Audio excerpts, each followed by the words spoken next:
Daar zit Suze. Nu. Vliegend vlug opent ze de glazen vitrine, gerist 8 grauwe echten uit de half gebroken pot. Hebbes.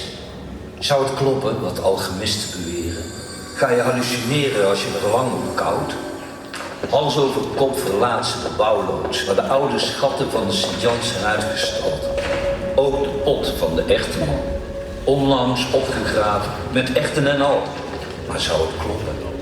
Ze stopt een van de pulvruchten in haar mond.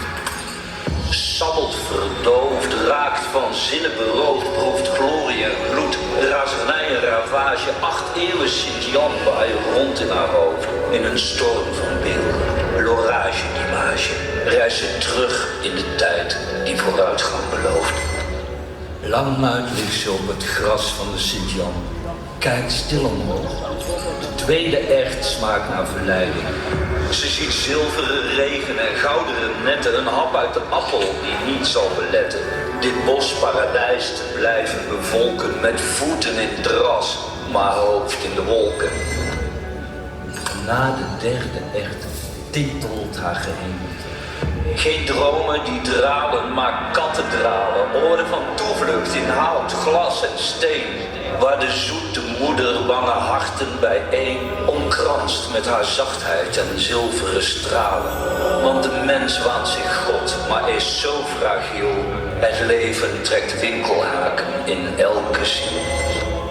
Als ze de 4e, 5e en 6e echt doorbijt, ontploft de tijd. Wat zeg je? Is zien dan geloven? Nee, dat is de Hollands, de achterdochter. Dit is het zuiden. Eerst geloven, dan zien. Zelfs het onzichtbare. Voor haar ogen dansen ratten in duet met de dood. Plunderen 16e eeuwse beeldenstormers de Sint-Jan. Vliegt de Vieringtoren in de fik. Verjagen de molens van Frederik Hendrik de moerasdraak. En ziet ze de opmars van het Calvinisme. Strak, strikt, streng, straf, strop, stroef, stram. Maar na 2 eeuwen strijd wijkt de noordelijke soberheid. Omdat de 4e proeft ze nog een echt. Ze spitst haar oren voor engelenkoren en klokkentoren. 8 eeuwen nagalm zingen rond in haar hoofd. Ave Maria's en murmelbedes, bevrijdingsklanken en pupkenblauw. Ze glimlacht. Alles klinkt helder vandaag, vooral het onzichtbare. Luister zelf maar. Op het orgel van de tijd spelen handen die wij niet zien. Nog 1 pulvrucht, de 8e, waarin de toekomst kiemt. In een visioen ziet ze het alziend oog boven het altaar huilen. Onophoudelijk, wekenlang. Het zout van de tranen bij woorden in de marmer. Ze leest: heb lief, laat woede, hebzucht en hoogmoed varen. Maar het lijkt al snel water naar de zee. Het alziend oog blijft vloeien, het peil stijgt verder. In mei 2035 breekt het middenschip los van haar fundamenten en raakt op drift. Langzaam drijft de kathedraal voorbij kapellen biezelingen, koude kerken en kloosterzanden, de open zee. Aan boord hangt een bedrukte stilte. De dieren zwijgen, de mensen ook. Niemand kent het lot van de ark van Ach, behalve het meisje van de 8e echt. Ga je mee? Kom maar, deze kant.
Thank you.